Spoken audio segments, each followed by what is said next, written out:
Welcome to Bookworthy. Today, with the power of technology, Bookworthy is stretching across the pond to speak with the lovely Leah Boden. Leah's passion is helping women grow intellectually, spiritually, and holistically through her books and resources for women and homeschool families. Her latest book series is a series of 3 books called The Tales of Boldness and Faith, a series of fictionalized biographies for ages 8 to 12. Welcome to Bookworthy, Leah. Hey, thank you for having me, Valerie. It is a pleasure. So we're going to start with our random question of the week. And I was tempted to ask about the royal family and British foods, but I think I'll go with what is It's not that interesting. It's funny because over here, it seems like it's very interesting. It's like, it's really not. I mean, England is interesting, just not all that stuff yet. Yeah. It's kind of like your own celebrity drama in a sense, but we'll kind of forgo those things and focus on what is a smell that brings back a fond memory. I think I would have to say freshly cut grass, freshly mown grass is definitely the smell of kind of late spring, early summer here in England.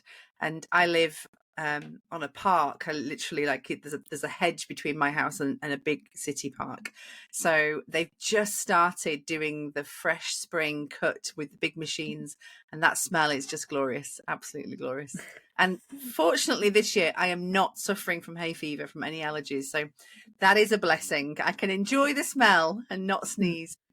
That is definitely a blessing for certain. It is, yes. A hay fever and grass and all that is definitely a struggle of my family's. So yeah, I love how smells do that. They bring back just this sense of, being connected to a memory and God and just how he likes to reach to us through all of our senses. And so that's really fun.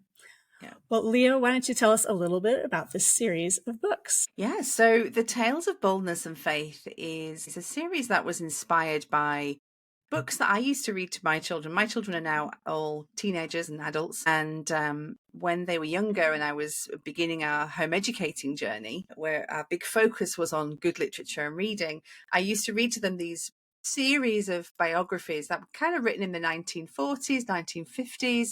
And they were biographies, but they had a fictional twist to them. You could tell there was some kind of poetic license had been woven into the narrative. And we absolutely love them. And I have been a huge student and fan of Charlotte Mason's work, who was a revolutionary British educator from the late 1800s. And my first idea was to write a book about her. Talking that through with my literary agent, she said, great idea, love it. Also, while you're thinking about this, make a list of 10 other people you might want to write about. I was like, okay, why not? So it started off being one idea of one book I felt very passionately about, wanted to write. And now I've had the privilege of partnering with Moody Publishers. And the first 3 in the series have come out this year. 2 are out at the moment. One is about Charlotte Mason, one is about C.S. Lewis, and the third one doesn't come out till August this summer, which is about Sarah Forbes Bonetta. They really are the foundation of the story is biographical, but then I have wanted to make this story come alive for the middle grade reader. So I've just used a little bit of to do that, which is so fun. I mean, it's really fun. So we've called them fictionalized biographies. I don't even know if we've made up that genre. I have seen it around, but that's what they are. So it's great fun. I love that. I've read the first 2 about Charlotte Mason and C.S. Lewis, and it really has a Little Princess, a Little Women vibe to it, that you're just immersed in a situation and feel like these people, that really did exist. They're not fictionalized, but that's right. To know them and to understand just how they walk through life, how their experiences changed who they were and how they saw God. And so it's really fun to read and kind of reminds me of some classics too. That's great. Good to know. Well, you kind of mentioned Charlotte Mason as one of the first people that you wanted to talk about. What about C.S. Lewis and I can't remember the third one? Sarah Forbes Bonetta. Yes. Sarah Forbes Bonetta. Lesser known, but yeah. What about those characters or those people, not characters? Yeah. I say characters too. Don't worry. It's hard. It's easily done. So what about C.S. Lewis and Sarah Bonetta? Did you want to write about them? Yeah. So, I had this list, I have this growing list actually of people that I wanted to write about and do want to write about. And I guess one of the questions at the beginning was, who goes first, who comes first? And we wanted people to complement Charlotte's story. So all these three that have come out first have a big part of their story set in Great Britain. So I am British, I am English, and so it was wonderful to be able to tell the story and the history and the narrative of the land that I've grown up in and loved and live in. And so these three worked well at this point. C.S. Lewis is loved by so many, young and old, and has this, and people are fascinated they're fascinated in him and about him for various reasons, everything from Narnia through to his theology and his salvation story and everything in between, the romanticizing of Oxford and all the lovely things. And so I thought, I've studied his work, personally had my own study of his work, and then began to read about what people had written about him, reading about the biographies. And I just was totally immersed in that, loved that story. And so the real question with Lewis was, or Jack, as we call him all the way through the books, that was what he wanted to be called, was what element do we share? So I had to, the story is called, the book is called The Story Formed Life of C.S. Lewis. And his life was very much formed by imagination, whimsy, story, and then ultimately the truth of the gospel of Jesus Christ, which transformed his life. And so what I did was took and learn about many, many books that he read and enjoyed, and some were just fun and others really formed who he was, and tied those into the chapters. So there was really amazing book to write. Sarah Forbes Bonetta, my youngest daughter and I, quite a few years ago now, discovered a biography about her at Her Majesty's Service, I believe it was called. And Sarah Forbes Bonetta was born in West Africa, and her family were caught up in a raid by a slave trader king called Gazo. And very, very traumatic beginning to her young life, and ended up being captured. And the story is it's a real redemption story, but there's tons of history in there. And it was really important to me to tell the real story. I really dug deep into what was going on here. And one of the Queen's captains, who was an abolitionist, was out there trying to contend with this king. And the story goes that this king in West Africa gave Sarah Forbes Bonetta to the captain to take back to the Queen and say, give this girl as my gift, which is crazy for us to think about, even to consider. But the history books tell us this happened and this is true. So the story that I've written is about a young girl who didn't have much choice in this displacement and this complete uprooting, but ended up in England, and didn't just end up in England in some home and was just kind of caught up in a system, but she ended up in England and under the care of Queen Victoria, of all people. And what we know of Ina was her African name. So I refer to both those, Sarah and Ina. But what they saw on her is that she had royal markings. She had markings on the skin. And so they knew she came from royalty. And it's the interesting thing is what a lot of colonialism and trying to, bringing children and men and women out of slavery and out of these entrapped situations, but then wanting to anglicize them through and through. So she was baptized, given an English name. And what's interesting is that Ina means royalty, born of royalty, and Sarah means princess, means royalty as well. So a big part of her story that I try to tell is that even though so much was out of her control, her identity remained the same, and that God intended her to be called royal, as we all are, as men and women of Christ. But that remained the same through her story. And I won't tell the whole thing because I want people to read it. when I read that story to my daughter, we were both really, really moved, and it stayed with us. There was something, I'd never read it before, never heard of her before, even though she marked part of British history and English history. And so as soon as I had the opportunity, I knew, I actually want to write her story. This is an important story to write. So yeah, and I'm thrilled that I got to do that. And her story needs to be told. It needs to be made known. And because there's so much attached to it. And in all three of the stories, there are these themes of displacement and grief, and there's a lot of sadness. And I don't shy away from the hard stuff, even though these books are for children. But I do bring the redemption story through, and the story of hope and community and kindness, and that all comes through as well. So they weren't, well, you've read two of them, but they weren't, these kind of like fairy tale books to write. I was dealing with some hard stuff, Valerie. I was like, oh my goodness. I mean, sometimes during the editing, I was in tears, and how do I do this? This is, especially with Sarah's story, some parts are heart aching. So I hope that, obviously my heart is to share these real stories with families that will hopefully learn from them as well as be inspired by their lives. I love the story of these three men and women, because they each, like you said, they didn't experience a perfect life.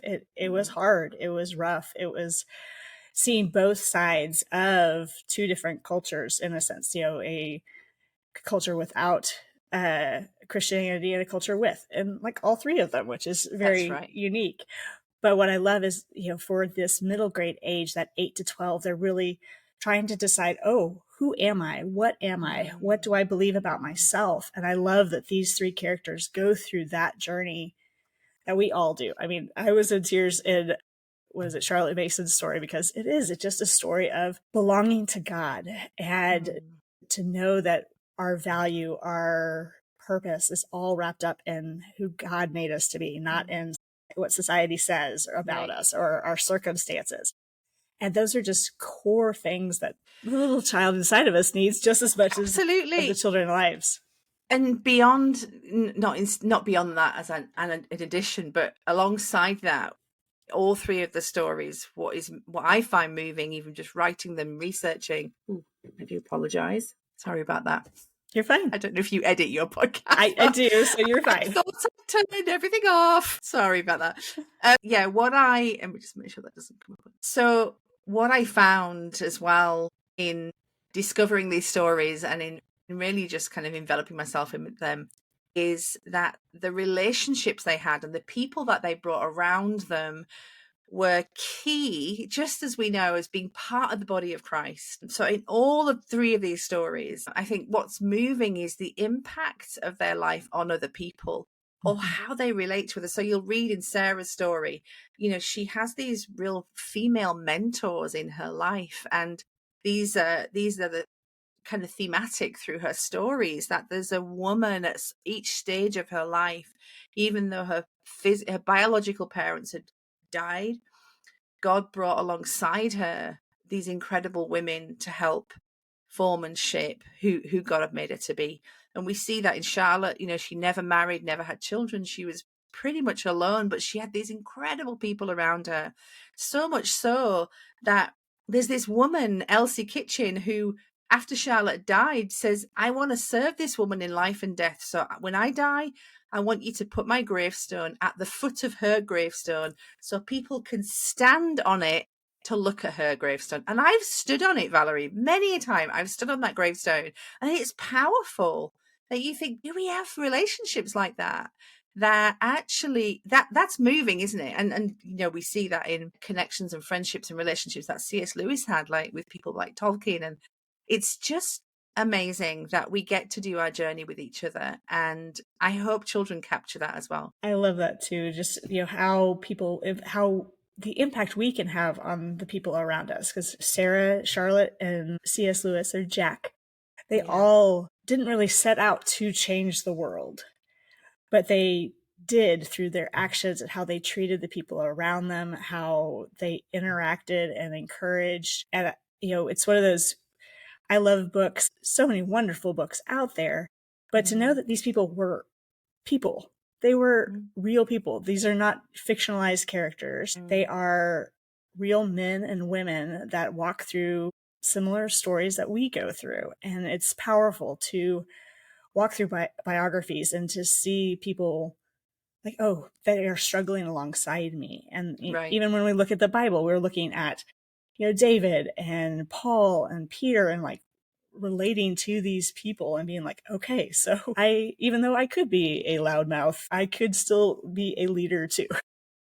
Right. Peter. Absolutely. Yeah. So it's really powerful what you've done with these books, just to help kids see real people walking through hard times, as well as finding faith in those hard times too. Because that's when you grow up in a Christian home, a lot of times you're like, okay, but when hard times come, you're like, that really shakes your faith. And to really be like, do I really believe what I've been taught? And I love that you get to walk with these biographies and do the same thing with these men and women that have gone before them. It's really powerful. Now, Leah, did you always want to be a writer? I don't know it. When I was a child, I was a big reader and I was a journaler. I used to journal and do diaries, and I used to write poetry. I wrote poetry in childhood, in my teen years. I still write poetry. I just don't share it very often. Someday, when the time is right, that will be a genre that I jump into. Yeah. It is. It is a really personal thing. And also just, I'm self-taught really. So, you just want to be able to form that. So I was immersed in all that. My mother and both parents, big readers. I always had lots of books in the house. But I don't know if nobody ever said you could become a writer. Like, I didn't know any writers, didn't know any authors. I didn't know anybody I had a cousin who went into journalism, but it wasn't part of that dreaming, like, I want to be a writer one day. And I don't know if I put myself in that category. I just enjoyed reading books. So no, it probably wasn't until I was in my, I want to say, definitely into childbearing and rearing years, that I considered, maybe this could be part of my life. It was like a little thing that would regularly be on my mind. And then it would be something that I could sense, in a spiritual way. It was something that was on my heart to do, but I didn't know in what way. So, when something, you can't shake it. That's how I describe it. Like, I would wake up thinking, I just need to write today. I need to write. But it wasn't until, 5-6 years ago that I even considered a publishing journey at all.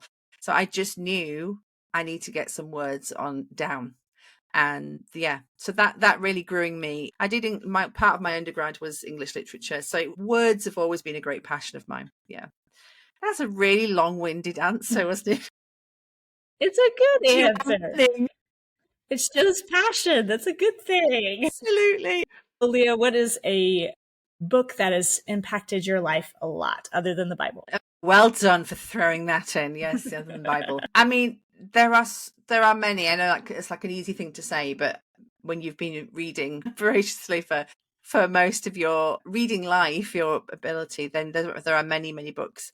I love anything by Wendell Berry, and his books always stay with me. And one of his books, which is part of the Port William series, is called Hannah Coulter. And the Coulters are a family of people that he writes about. He's a male author, obviously, he's a man, but he's writing the book as her. And it is incredible. You forget that he's writing as her. But there's this powerful story of a wife and a mother that is, it's just so moving. I've read it quite a few times. I've read it in the book club that I lead. And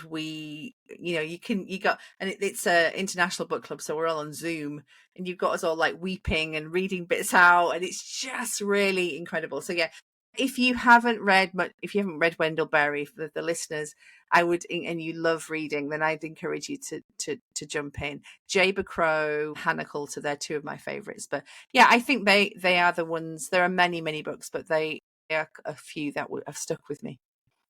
Those are really sweet. I'll have to add them to my TBR for sure. You must, yes. Well, what can we expect next from you, Leah? Well, hopefully, Valerie, more of the same. That's what we're working towards. I haven't started anything yet. I've got my next 3 ideas of the people that I'd like to introduce to children. So hopefully more of the same for now. And obviously Ina's book comes out in August, and then yeah, watch out. Who knows? I might get some poetry out there. I'll be watching out for that for sure. You do that. You do that. Well, Leah, where can people find out more about you and your books? I'm really easy to find, actually. leahboden.com. I did well on the whole domain name there. So leahboden.com, or my kind of tag name on Instagram and everywhere else as well is Modern Miss Mason, also the title of my first book. So modernmissmason.com or leahboden.com all sends you to the same place. The 2 places that I'm on most of the time are Instagram, which is Modern Miss Mason, and Substack is where I host my online community, which is called the Collective Community. And so that's a growing global online community where we read together. I do workshops and coaching and all that kind of stuff. So, but you can find out all about that on my website. Oh, wonderful. I'll make sure to have those links in the descriptions for sure. Thank you for joining me today, Leah. Thank you for having me. This has been great. And thank you for joining Leah and me on this episode of the Bookworthy Podcast. Check the show notes for any books or links that we discussed, and let us know in the comments what is a smell that brings back fond memories for you. And be sure to like and subscribe to discover more great books together. Happy reading!